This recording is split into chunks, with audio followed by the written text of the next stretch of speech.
Welcome. I guess I'm doing the intro today since Welcome. This is my list that we're on. Please don't make fun of me. What? No wrong answers. I'm talking about the audience, the 5 people that are going to watch this video.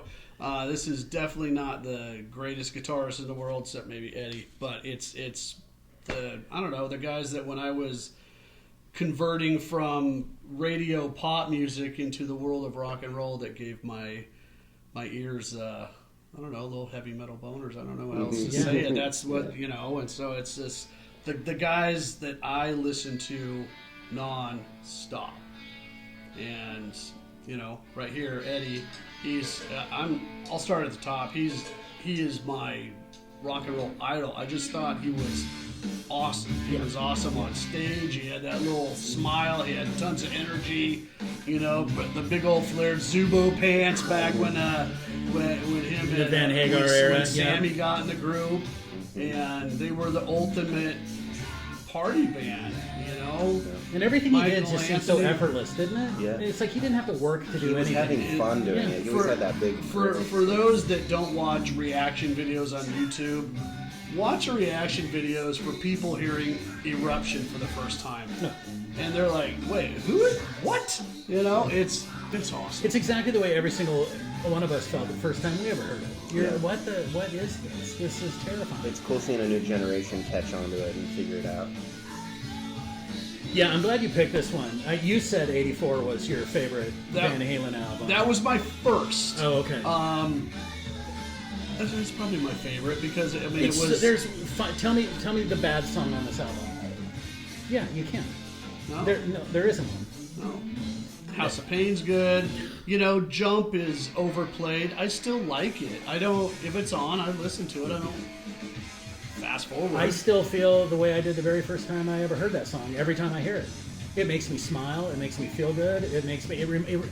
I remember staying up until midnight to watch the premiere on MTV, and getting the VHS ready, and then recording it, and then wearing the tape out that night, watching it until 8 a.m. until I passed out. And we all know that there's back in the the 80s when MTV went crazy. There's groups that were only popular because of their fucking videos. Yeah. They weren't good. Van Halen's videos, they were great. Their videos were they were fun. Those guys, if you watch Hot for Teacher or Panama, those guys are screwing around having the time of their lives. It looked that way anyway. But now behind the scenes, who knows what was those guys going absolutely on. hated each other, but the thing about it, Alex and Eddie were just, for them, it didn't matter how big the stage was, they were still in a bedroom. Just because it's one of the unique things about Alex Van Halen. Most drummers played with the bass player. They're looking to the bass player to play. Keith Moon played to the vocalist. Alex Van Halen plays to Eddie Van Halen. He plays to the guitar player. He's complimenting him the whole time. So it's really, Michael's just over there playing,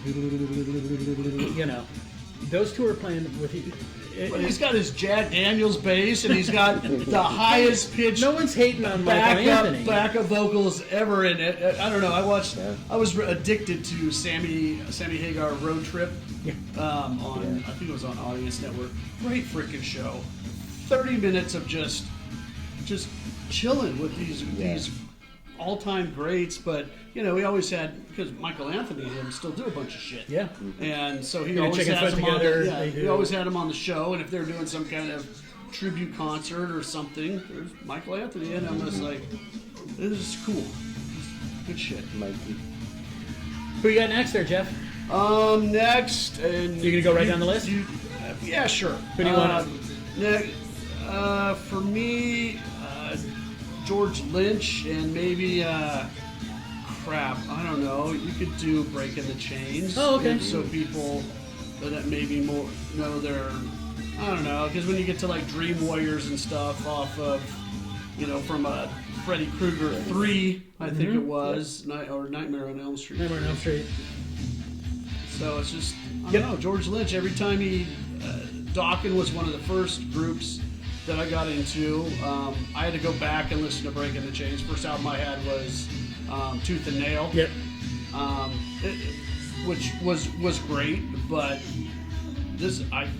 to me, this is as good as any song on Tooth and Nail. I really Yeah, like this. I loved it. And I then played the when- shit out of it. Felony, Young Girls, I Can't See You. There's so many good songs on this album. And then they get popular with the next album. Tooth and Nail Tooth was and Nail pretty was popular. great, And you could tell let's the not jump forget- because with Under Lock and Key, very, very much more produced and not as raw. Yeah. This is Just Got Lucky is amazing. Into the Just Got Fire, Lucky. I Did It on Mine. I like this Heart, is the, Heartless Heart. Alone Again. this is the one, of course, that got Yeah. This is the one that got played on the radio nonstop. Heartless Heart is a great one. Don't Close Your Eyes When Heaven Comes Down is a great song on that album. Then Under Lock and Key came out. It had this not- one. The guitar solo on this melted Yes, my fucking and the brain thing is, when I heard it. but if you listen to back, it's a very melodic song, and that's Don Dokken. He's got that kind of voice. Mm-hmm. But, you know, George Lynch gave him the hard edge, and if you listen to this song in the background, all his guitar is very intricate. It's not just 3 chords and a cloud of dust. He's back there just in his own world, it's almost like when he's playing. Well, and for me, learning to play, I was, trying to teach myself how to play at the time. I had learned the 2-finger power chord. You weren't going to be able to play this stuff with just 2 fingers. Right. You needed a 6th finger somehow to be able to play George's stuff. Yeah. He was just next level amazing. Yeah. Everything was so well thought out, so well. Yeah. And this album, I love it. This was, oh my god. I saw them on this tour. They were opening for Judas Priest. And they were great. I think everybody was there was for Priest. I was really looking forward to Dokken because I worn out this cassette tape. And but yeah, Unchained the Night. It's got the Hunter on it. The big one, another slow intro song. But a lot of their songs are slow intro songs. But It's Not Love, really good. It's got a great power ballad called Jaded Heart. Really good power ballad. But his guitar work on that song is great. It's fantastic. Yeah, he's amazing. Anything of his that you find, you're gonna be glad you did. Oh, this is the one I was talking about. Oh, it wasn't with Jeff Scott Soto. It's with Phil Lewis. Phil Lewis does the vocals on this. This is George Lynch doing a remake of $1 Billion Babies by Alice Cooper. He also does a remake of SATO, And then which is amazing. I would also highly recommend his the Lynch Mob. The Lynch Mob stuff is great. At least the first album is it's good. It's Yeah. really good. Bed of Roses. It's got some really good songs on there. This is good stuff, Oh, man. Yeah, do yourself a favor and listen Who's to this. singing here? Who did I just say it was? See, I've already forgotten. Phil Lewis. Nice. Yeah, his guitar playing on this is amazing. So we're gonna go down. Oh, I'm a fan of your next one as well. Yeah. Should have made my list. Warren DeMartini, Rat, Out of the Cellar with Round and Round on it for one of the most popular freaking glam metal songs ever. But it was one of my first albums that I got, and I just wore it into the ground. Really raw, especially if you listen to this and you go to, there's a song here, Lack of Communication. Really good little, really interesting song on there.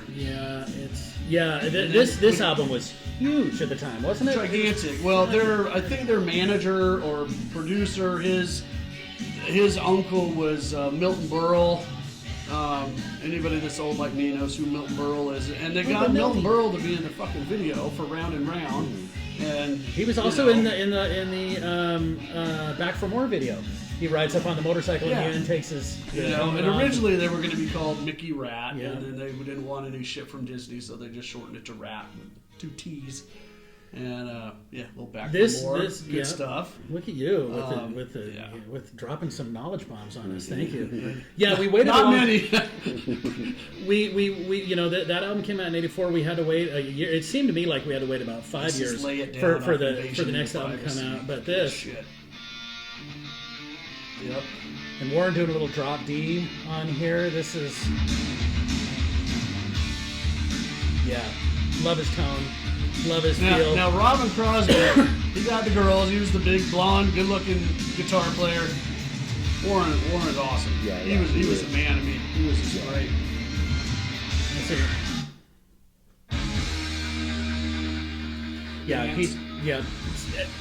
Great stuff. And you were telling me earlier, first 5 albums went platinum.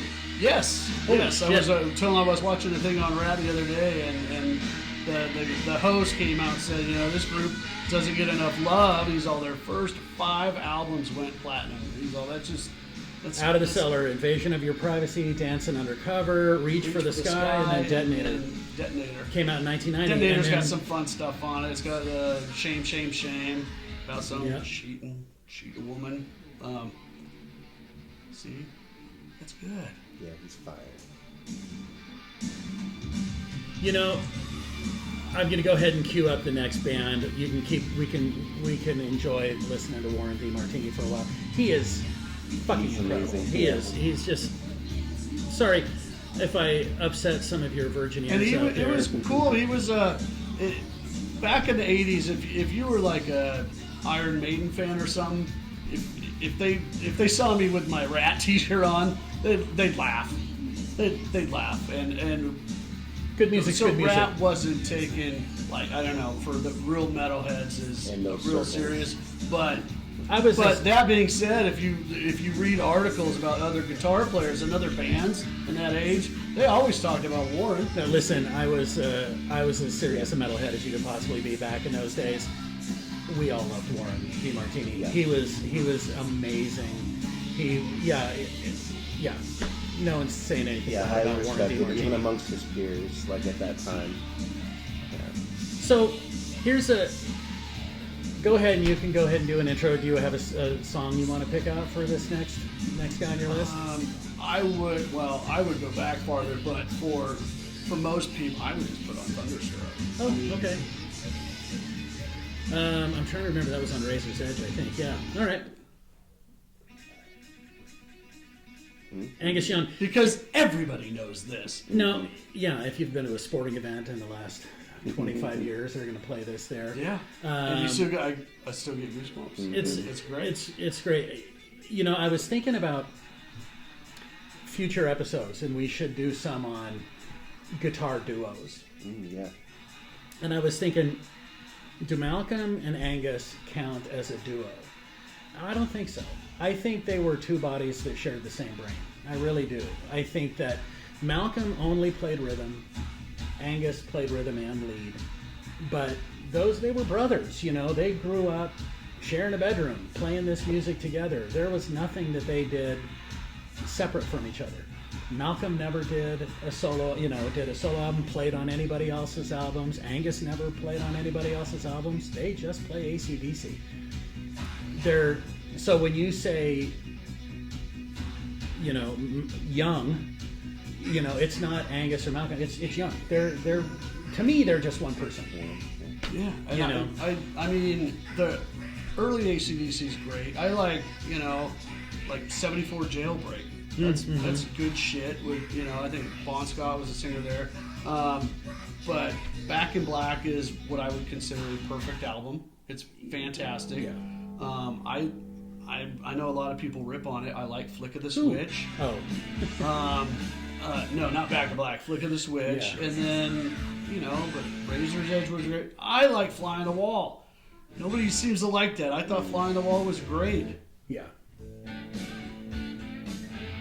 I think, it was a lot of fun. I think that, Fly on the Wall, Flick of the Switch, Blow Up Your Video, they were kind of falling off a little bit by that time. But, I mean, it's because you're never going to be able to top Back in Black. Yeah, well, I mean, I probably sells a million albums a year still. But Fly on the Wall, not hugely popular. And if you watch the music videos back then, they're so bad. They're so bad. But then they came out with Razor's Edge. That was huge. Well, they did huge. they essentially did the soundtrack to the Maximum Overdrive, the Stephen King movie. Right. I mean, it was they had Who Made Who? Yeah. But everything else was their old shit. That album was so pretty much a. Have you seen that movie, Maximum Overdrive? No. Yeah. Interesting. It's fun. It's very 80s-ish, but it's fun. Yeah. But pretty much, AC/DC soundtrack. It's a greatest hits with one new song, Who Made Who, and it was huge. The soundtrack was huge, and it could have just been called AC/DC It was Greatest Hits. Stephen King, who was at the peak of his cocaine addiction at the time, decided that, hey, if I can write a great book and write a great screenplay, I ought to be able to direct a movie too. So give me a mountain of cocaine and I'm going to do this thing. So turns out probably a bad choice on his part. He entered rehab not too long after that and has been clean ever since then. Good job, Stephen. Keep writing those books. I keep buying them. I keep loving them. Let other people make your movies. Thank you. And we'll call it good. Okay, now who you got? Next, nobody else had this guy on their list. I really love the Cult. Saw them 6 months ago for the second time. They were just great. Billy Duffy, awesome. Pick me a song. We'll start Introduce off, these folks to. Let's see. Okay, you can see how they change. We're gonna go. She sells Sanctuary. My wife can't say that without putting a sanctuary on the last one. Sanctuary. I like that song. Oh, it's got a Jeff intro. Don't they all? Mm-hmm. So I like when he rolls his eyes when he says Jeff intro. This album is called Love. It's got a song called Nirvana on it. Here Comes the Rain. It's just different. It's kind of, I don't know, they're listed as punk, alt rock, whatever. That's like a they were hard rock. To categorize. They were very hard. And then you get the singer Ian Astbury comes out. And he's got this. They're I think a Britain band. He comes out with this long mane of like Native American hair on his head, and he's moving out there like a Mick Jagger type person. Got all these frilly freaking shirts on. Looks almost like when I showed my wife some videos, not from this album but the next. She thought, why is he dressed like a pirate? And I'm like, I don't know, but it's awesome, right? Yeah. Shiver me timbers. This song is this is their last song on their concert that they do. When they've come back out, they did like 2 or 3 encore songs, and this is what they finish up with. It's huge. Next, I would go to their album Electric. And probably my all-time favorite Cult song is called Love Removal Machine. And it's a completely different sound than that album. Wait, this doesn't have a Jeff intro. No, I'm sorry. No, I'm right not. in. Because I don't think this album has any of those. You have the first song's called Wildflower, it just pounds. Another song, Little Devil, just starts right out with the guitar hook, and they jump right in. And so you'd probably like this album. No, I remember it at the time. It was on my radar, but with limited funds, I had to be really picky about whose albums I would purchase. And I don't know if the solo on this is to me really good. But it's a raw sounding album. I heard these albums a lot. People would bring cassettes to work and play them. They were a very niche type group. And if I had to go back and listen to, Love after I got Electric. And I'm like, this is not the same group, is it? But I like both. I'm going to check them out now. And maybe play Little Devil. Let me see. Same album? Yeah. You're a fan. I love it. I love it. I love that you're this passionate about it. So I love that. I'm into it. Anybody now. that's that passionate about anything, it's infectious. Yeah. It is. So thank you very much. No, I'll definitely add it. But if you listen to the Love, the album, you're like, what the fuck happened between that one and Electric? And I love them both, but they're completely different. Well, I'll tell you one thing that's totally different about it, and probably has a big part of it, is they got Rick Rubin to produce this album. And that probably had a very big impact on, because I think a lot of producers, go in there and try to tweak the way a band sounds. Hey, we need to make this radio friendly. We need to cut this down. Let's put the chorus here. Let's remove that second verse, whatever. Rick Rubin is kind of one of those guys that just kind of sits back and says, play, show me what you got, and then he tweaks what you give him. He doesn't He doesn't tweak it ahead of time. He just makes what you bring him sound better. So that's probably it. This is probably a more pure sound. So many groups do cover songs and suck at them. Just on the same album, just play the first part of Born to Be Wild.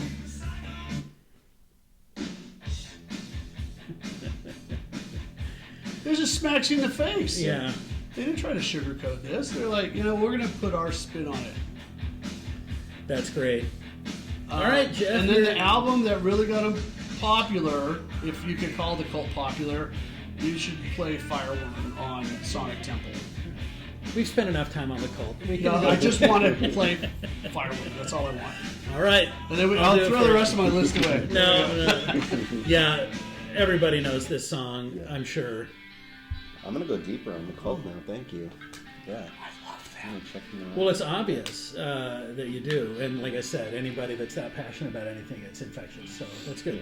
You're going to convert some people, I'm sure, on this one today. So. And this is definitely one of those groups that, kind of like Tesla, we talked about a couple episodes ago, that my wife was like, oh my God, I love this group.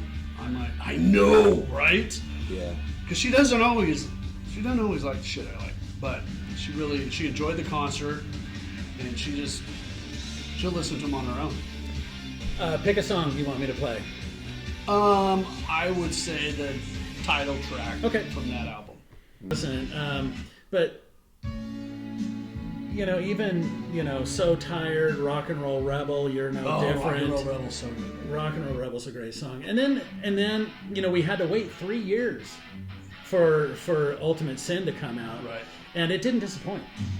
It really didn't. I remember, the first time hearing, Killer of Giants for me was a huge one. Any favorites for you off of? Never Know Why is my favorite off that. Oh, all right. Oh, Never Know Why. Okay, now I know why. Yeah.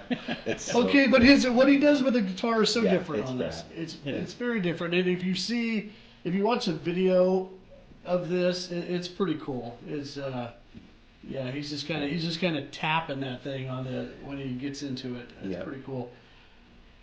No, it's unfortunate. I know we wanted to play. Yeah, this is a great album. It's very haunting, this guitar riff. It's I got goosebumps. It's good. That's Thank God for the Bomb's good. Shot in the Dark's a great song. Yeah. Mm-hmm. I think it's a great song. It's funny to go back and look at that video. For those of you guys who want to, go back and look at the Shot in the Dark video.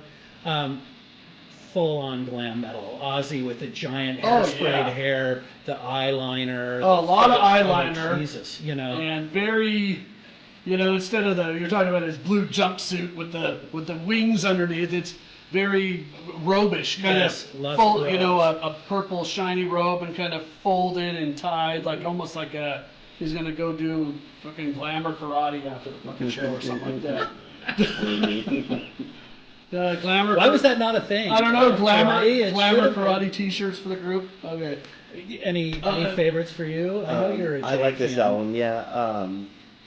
This song, Lightning Strikes, Yeah, we had talked about Killer Giants, good. You can't find any of the Badlands stuff. I guess, right. Jake hasn't released it to any of the streaming services. So and if you heard our conversations off camera, I let the guys know I had to buy Badlands' first CD on Amazon for like $45 fucking dollars to hit that thing. Because you can't find it on streaming services, and it's fantastic. Dreams in the Dark for me is one of my favorites. Dreams in the Dark, but the High Wire and Winter's Call, awesome. Yep. And Winter's Call's got a really long, slow intro. So if you like that kind of shit, you will love that. And now you can go get Jake Lee guitar. His signature model is out now. Oh, nice. And his amps too, through Friedman amps. So he's getting some love. Yeah. Like Marty Friedman? No. Okay. No, Friedman amplification. Got it. Yeah, he's got his own signature amp too. Amazing. Out. So he's coming back. Yeah, it's unfortunate. I think that Sharon has had a lot to do with him not getting the recognition and love that he has. I was so happy to see Ozzy make it into the Rock and Roll Hall of Fame this last year.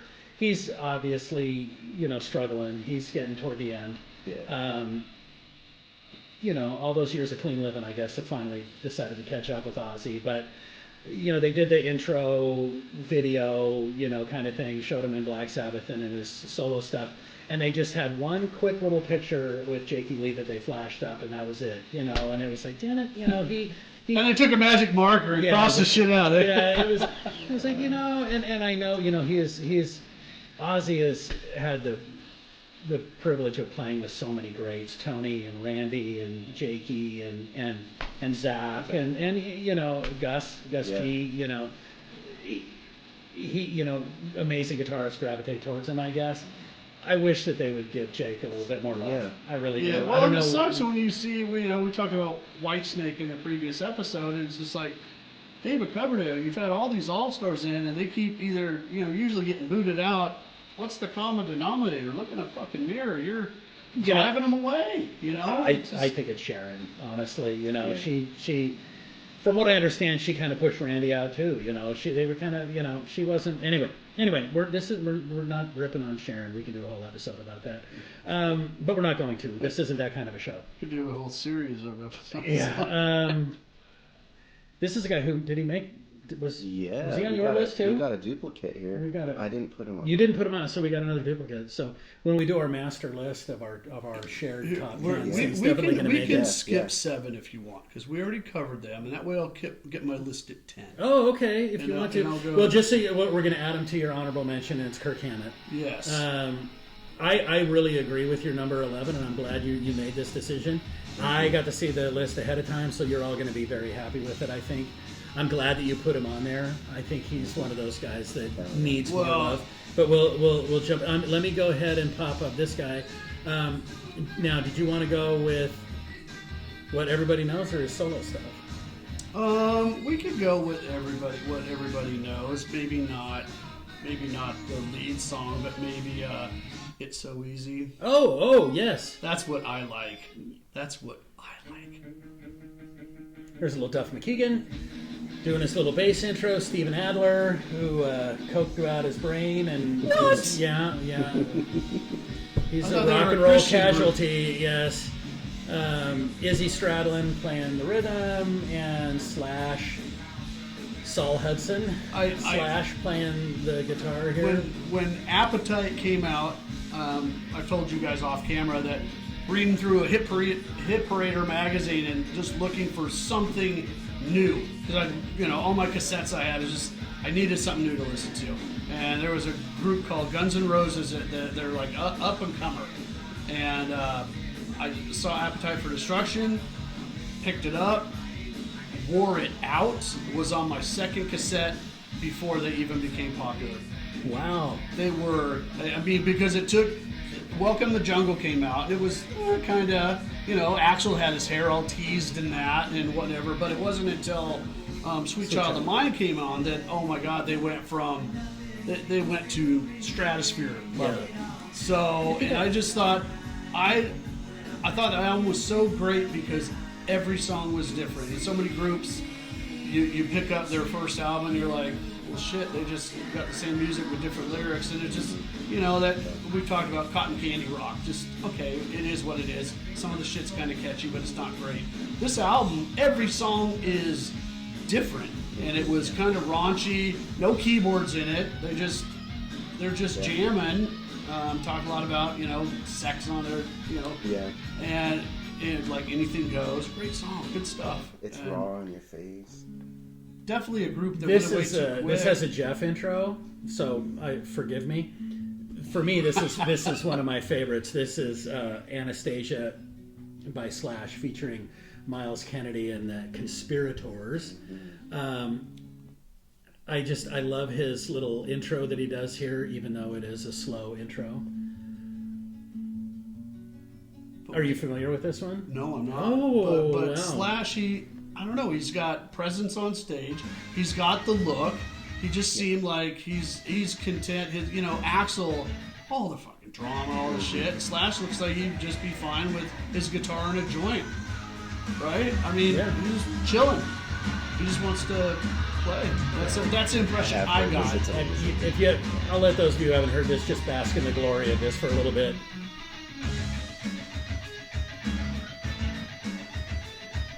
Definitely was not a poser up there. No, You could play. there's a live version of this floating around on YouTube that you all owe yourself.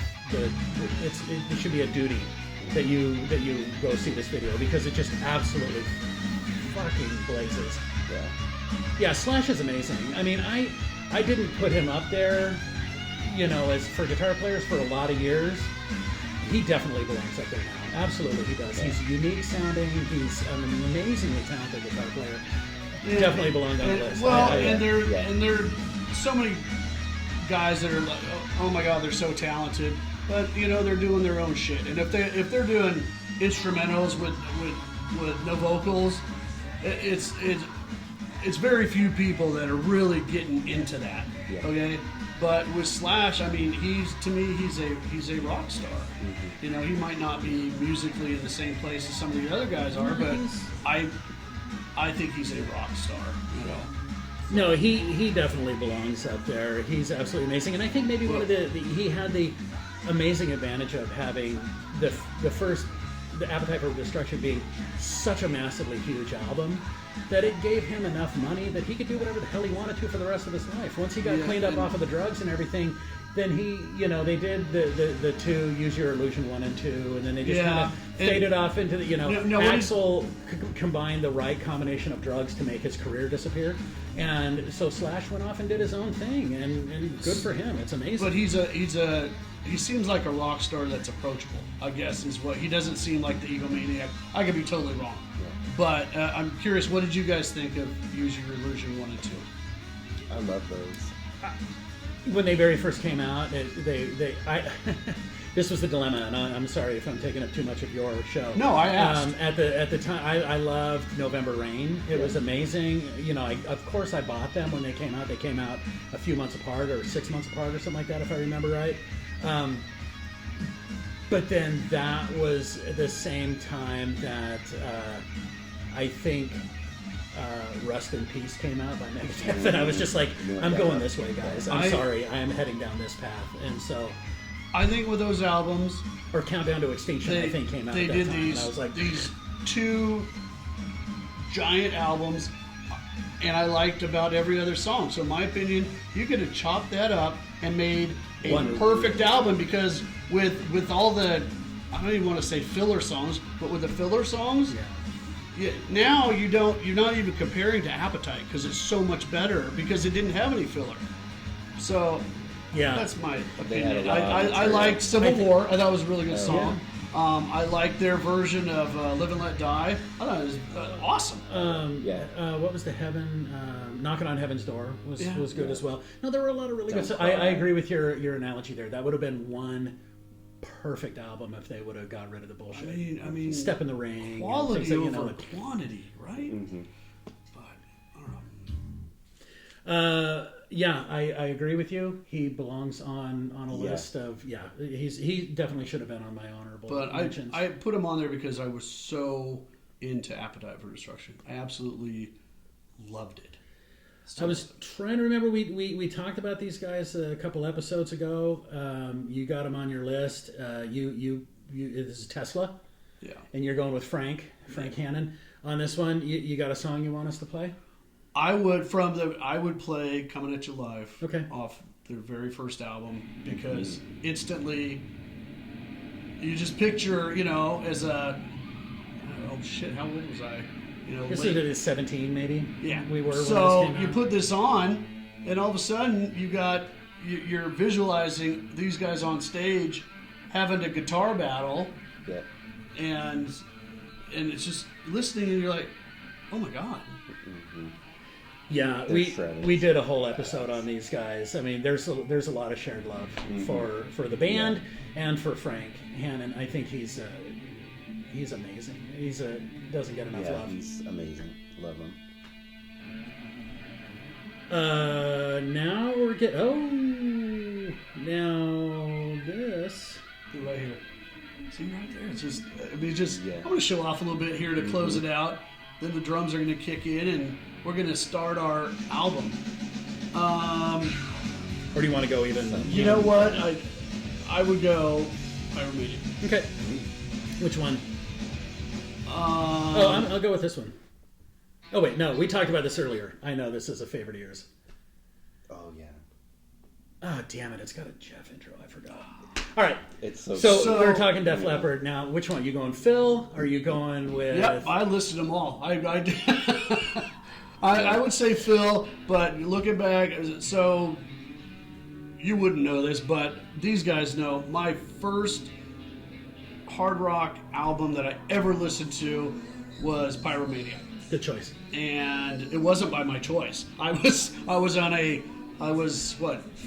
13, 14 years old, and I was on a 5-hour road trip with my cousins, and my older cousin was old enough to drive, and I don't know what my parents were thinking, leaving him in charge of me and my younger cousin, and we listened nonstop to Pyromania the entire drive.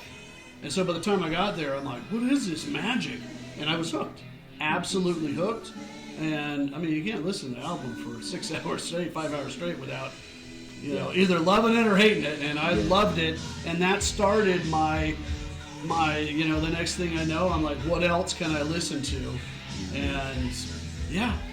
I absolutely love them. I've seen them in concert a couple times. Thought they were great. Thought they, and I think Pyromania and High and Dry are two of my favorite all-time albums. And I know for the people younger than us that Hysteria was the Def Leppard album. Sure. Yeah. It's good. Great. It's great. Got some good Gods songs. of War is on it. It's got Women, which is great. Steve Clark's guitar solo on that is absolutely fun. For me, it was Steve Clark. I know Pete Willis was great. Phil is amazing. Looks great, Mr. Kung Fu Karate, 2% body fat. I haven't had a carb since '82. Yes, exactly. Good for you.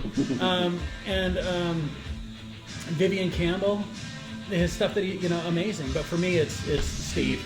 Yeah. Just a fucking riff master. I love Steve Clark. Yeah. I'll pick my favorite of theirs, and it's kind of obscure. This was the last song that Steve wrote with the band. It came out after he passed away, but it's actually him playing on it. And it was off their Retroactive album, which was just a bunch of B-sides that they put out. But it's called Desert Song, and for me, this is his heaviest fucking riff. This one for me is a favorite. My other Steve Clark. For me, I'm hijacking your episode. It's our episode, but it's even though it's got a Jeff intro, I fucking love this song. Yeah. This is my favorite Def Leppard song. This is a Switch 625. How about you, man? I like it all. And it says Steve Clark on it. I'm in. Yeah. He was yeah. That was one of the things I said. He never wrote whole songs. He just wrote riffs. But you can always tell a Steve Clark riff. Yeah. Lady Strange is a great song. I like that. Yes. You Got Me Running on High and Dry is my favorite song off that. Yeah, this is a great. Although album. Me and My Wine is really good too. Yeah. Mirror, mirror, no, on through the night. No, Lady Strange. rocks. It really does. Rocks. High and Dry was amazing, which was also on the PMRC original ban list. Was High and Dry because it was promoting alcohol abuse. Your point? Anyway, I don't know. It's good. I was drunk when I fucking listened to it. Yeah, where are you going with this? Like, get to your point. Yes, thank you. And Hysteria was right in the time when the music videos were huge. It was definitely produced finer than Pyromania and High and Dry, but I put Hysteria here, and I put Pyromania and High and Dry here. I agree. And I told you guys this, but when I went from cassettes to I'm gonna get that first CD player, damn it. First album I went out and bought was High and Dry by Def Leppard.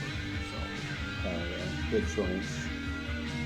Boy, so we're gonna move on, I think, to your last guy on your list. My last guy. I love him. Absolutely love him. I don't want to give away I'll let you go ahead and break the cherry here. I would say if you want to bring up See the Light and Confidence Man. Okay, we're gonna go back a little. I don't. I don't think it's on here. What the F? I know. Oh, here it is. You like how I've said fuck about 20 times, and right then I'm like, I decide to censor myself. Kids, go to bed. Jeff Healey Band, rest in peace, was able to, and for those who don't know who Jeff Healey is, blind guitar player and singer. If you ever watched the original Roadhouse movie, he's the band in the cage. Yep. Who's friends with Dalton. Patrick Swayze. And so I'll get enough sleep when I die. This album, oh my god, just wore it out. This is a great song. Angel Eyes, got the awesome power ballad. Someday, Some Way, great song. And I was able to see him here in Little Medford, Oregon, back in whatever this had to be, 90-ish? Yeah. When this came out, he came and played at our Central Point Expo Park. Was able to see him in concert. He sits down most of the time, but he strums, but he does stand up awkwardly and plays. But he was fantastic. Yeah. He was amazing, and he would just go off, and that's what I remember about that concert. He would just like it is, because he's blind, is his own world of what he's envisioning. He was fantastic. It's great. I've seen him really in concert. I saw him in concert. There's a guy whose sole job is to wrangle Jeff, because he'll jump up and just start running around the stage. There's a guy that runs around and prevents him from falling off the stage and guides him back to his chair. Because he starts feeling the music and he just goes. Yeah. And it's amazing. He's great. Was great. Passed away a few years ago. Cancer. Fuck cancer. Fuck cancer. And just fun music. He's just fun. Great stuff. He's like a bar band that's just made it big. Great. Yeah, he did some great covers. Of course, Angel Eyes, a great cover. While My Guitar Gently Weeps. It takes balls the size of Delaware to be able to cover George Harrison and Eric Clapton. But he does a very fine job of it, I think, on this one. Because he plays honor to the original, but then makes it his own, Yeah, great tone, great sound. I have to say, I'm not too familiar with Jeff Healey, but I'm going to dive deep into this now. I would say that album, See the Light, that's one I would start with for me. Okay. Confidence Man, the first song I had to play, just really good. I'm like, okay, that just gets the blood pumping. Someday, Some Way on there, another rocker. Yeah. It's just good, and he can sing. He's just yeah. I'm gonna go deep. Yeah, it deserves a deep dive. And then my 30 honorable mentions. My 30 honorable mentions. I had like Billy Gibbons, Neil Schon, Jimmy Page, Joe Perry, and Zach Wilde, Adrian Vandenberg. I had Sykes, Vi, Betancourt. I'm a Priest guy, so I put Tipton and Downing on there. I had Keith Richards, because the older I get, the more I appreciate the Stones. Shout out to my cousin, who's the biggest Prince fan in the world. I put Prince on my list.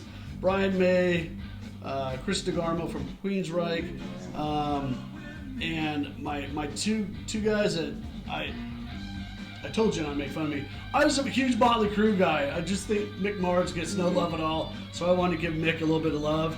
And then I almost went with my 11 instead of 10, and I almost put Dave Meniketti up there. Oh, Y&T, nice. Huge Y&T guy. Follow, Dave, this webpage called Dave Meniketti Updates, because he's battled cancer too. How's he doing? Doing well. Good. Fuck cancer. They still play down in the Bay Area, in Northern California. They still play a bunch. I'll see concert dates over in Reno. If you ever want just a fun rock and roll band, I would recommend listening to Y&T. Probably the one song everybody's heard is a song called Summertime Girls. Other than that, I would recommend In Rock We Trust. Lipstick and Leather. Great song. Keep On Running, or Don't Stop Running, I think it is. Great song. Masters and Slave. Rock and Roll's Gonna Save the World. And then one of the better live albums I've ever heard, Open Fire. Song called Rescue Me. It's got this real long, slow open. Oh, weird. And then What it are the kicks odds? into it. And that's actually, so they did Open Fire, and they put Summertime Girls on that album, and that was their only studio track on the album. And then their next album, studio album, was called Down for the Count, and they put it on there too. Because, you know, unless you're really into it, you don't buy live albums. So they put it on their commercial type album. It had like All American Boy, had In the Name of Rock and Roll, great song. It's got a cover of Mama Don't Dance on it. Good song. They put Summertime Girls on it again. But yeah, Y&T, great group. Yeah, a lot of fun. I love the fact that they're actually originally called Yesterday and Today. Yes. After the But that's a Beatles album. Okay. And they were like, that's a little too much, let's shorten it up. And so they said Y&T, Yesterday and Tomorrow. Yep. So, But they got a shit ton of albums. I mean, Yeah, I they started listening to them. They'd already put out like all these other, like Mean Streak, great album. It's got a song, Shot Through the Heart, really good song. Kicks in the face, good stuff. yeah, you I love my Y&T. boy, you are You- passionate about who you're passionate about. I Usually love that. when I say Y&T, people are like, What? who, what? Yeah. I'm like, never mind, I'll appreciate them on my own. Yeah. Well, they're great. No, I appreciate it. This was a lot of fun. Yeah, We're gonna have to do guitar duos. We're gonna have to do favorite live albums I'm seeing out of this, obviously. Yeah. I don't know that I would put Y&T as one of my favorite live albums, but if you want to, Well, I that's why we definitely have agree separate with you. lists. That's, Yeah. Let's do it. It's good to have lists with no crossover. that's right. All right. Thanks, everybody. I'm This out, was a lot of thanks. fun. It was Yes. great. Take care. Fantastic. I'm going to go ahead and shut this off. We'll call it good.